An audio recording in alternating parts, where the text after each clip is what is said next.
TitleMatchNetwork.com. One other thing about the Blood Runs Cold thing that few people know, we actually pitched to get Van Dam in on it. We thought Van Dam would be a better character for Glacier. I mean, Ray was still going to be involved, but we thought coming out of the gate, we needed somebody that was going to really shine. I don't know if Ray even knew this, but me and Disco went to Paige and said, we need Van Dam for this. Van Dam needs to be Glacier. Keep Ray in the gimmick, but we need something different. Rob can do it. And I'm pretty sure they called Rob, and Rob turned him down, man. Right.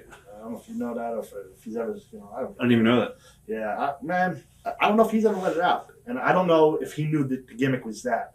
I don't think they explained everything. I think they just wanted to bring him in. He told them no. He had been there in 90. Yeah, he was doing jobs and stuff. Yeah, Robbie V. He helped Johnny Polo once, actually. Yeah. So I think he just didn't like the whole WCW scenario. So I don't know if he ever was told what the gimmick would be, but me and Disco felt pretty strongly that he should have been the main guy. And I had the history with Rob from South Carolina, so I went to bat for him because I thought we would have good matches off the bat. Not a slight against Ray, but I'd worked a lot with Rob in South Carolina, and he just is so unique. I thought the Blood Runs Cold gimmick would do better if the first guy out was Rob. And who knows, it might have. But the problem, and what happened while we were doing all this and getting ready, they started this other angle that got someone over called the NWO. No, never heard of it. Yeah. So I remember watching it. We were all getting ready. Me and Glacier, me and Ray went down to somewhere in Georgia to his friend's house and watched the pay-per-view when Hulk, started the NWO and turned heel. And literally, dude, I don't know if Ray remembers this, but literally as it happened, I looked at him and goes, there goes our push. I think he talked about that in our interview. Yeah, we both knew it too. We were like, fuck. Did you like working with Ray too? Loved it. Timing was phenomenal. Ray's just, and dude, anyone else with that fucking push, a lot of people don't remember, and that push was ridiculous, man. They shoved Glacier down everyone's throat. The build-up was fucking way too long. We didn't even know that. I mean, we knew the thing was shot, the videos. Right. When it started airing, we're like, Ray didn't even know it was going to start airing. Yeah. We're like, we're not going to do this for another few months. This push is going to be way too long. We knew it right off the bat. And, it went on and on. But anyone else with that push, I think the boys would have fucking hated him. Because remember, they didn't know who he was either. He'd been around for a long time doing local indies in Georgia. And he had a good reputation in the Georgia indie scene. But, man, if it was anyone else and they came in with that push, everybody would have fucking hated him. But Ray is just such a nice guy that people fucking said, it ain't getting over, but, at least, Ray's a good guy. And, at least someone who's getting that kind of push is a good guy, So, and working with Ray was fun, man. He's a really good guy. He still, he stays in touch with me to this day. And he's a good guy. And, man, I really do think his bumping and selling is totally underrated, man. People remember the push and the whole Blood Runs Cold thing, didn't get that over. Go back and watch those early matches, and Ray's bumping and selling is fucking phenomenal, man. Really good. And very underrated, man. It's just, bad situation, man. It just didn't work. Did you sense at any time that the gimmick was doomed to fail? Besides when you watched the NWO debut? Yeah, when Ray was pretty unflexible in the beginning, too. Me and Disco, I really respect Disco. Glenn Gilberti is a great mind. The one thing about Glenn, he'll throw a million bad ideas against that wall, but at least 2 or 3 will stick. But he needs someone to edit him, I think, if he's going to be in any kind of booking position. He has just tons of ideas, and he doesn't take it personal when you shoot down the bad ones. Right. So I really respect his opinion. Me and him both in the beginning saw that the push was too long. Everyone knew that. We all knew the build-up. I mean, Jesus Christ could have walked out there after that build-up, and I think he would have got booed, So the build-up was way too long, and what we told Ray in the beginning that he was sticking too much to the traditional karate.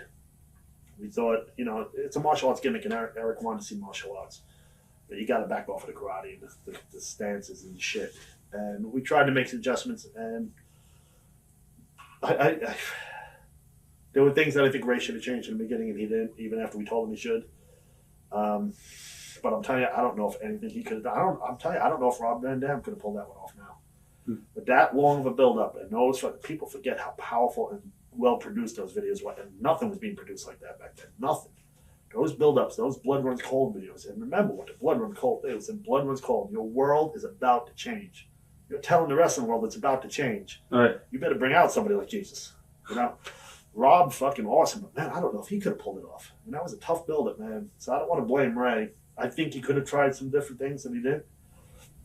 I think once the Glacier character didn't get over as well as it should have, I think they should have featured me and Wrath more.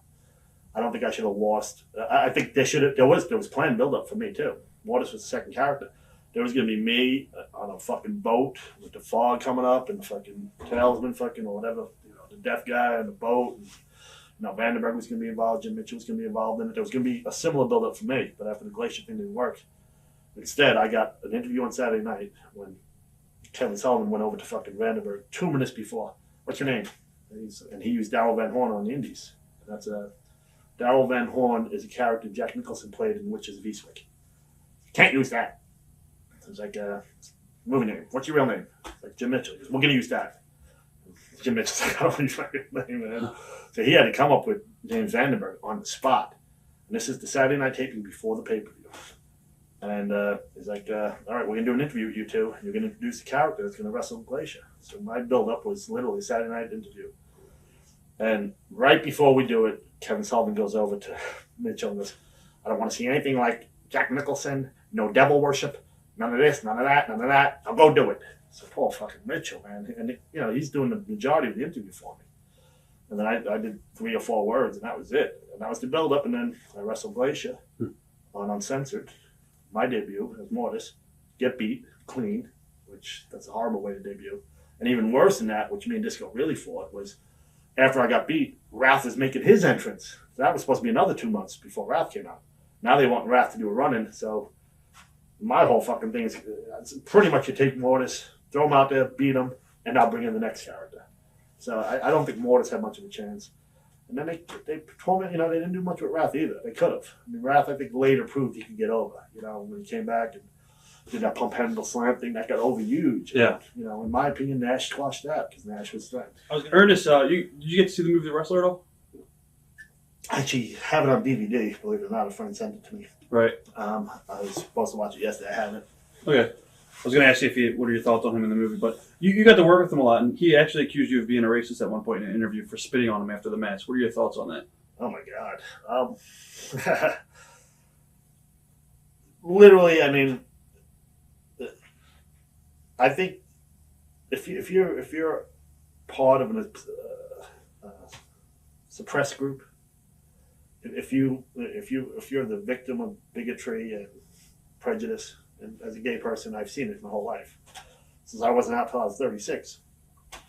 I didn't experience it personally, but I saw my group get oppressed. And I don't know. One of my most shocking things was when I went to my first gay pride parade in Atlanta, and I saw a group of black people protesting us. And I thought, how could another group that's being oppressed protest another group? I don't understand it. I mean, because I was gay and I understand, what it's like to be part of a group that's prejudiced and people hate. And I could never be racist. I mean, I was definitely a homophobe in college, but there was a reason behind that. I talked badly about gays so people wouldn't think I was gay. But no, I dated one of the few girls I actually dated. Literally only one when I was 12, I think, 10 or 12. But then in college, this girl was so into me, and all my friends knew it. I had to date her, but she was dark-skinned. Right. She was Egyptian. Everyone thought she was black, but I don't think she was. But everyone just assumed she was black. And I dated her. I mean, I'm surprised he would say that, to be honest. Okay. Watch thousands of exclusive shoot interviews right now on TitleMatchNetwork.com.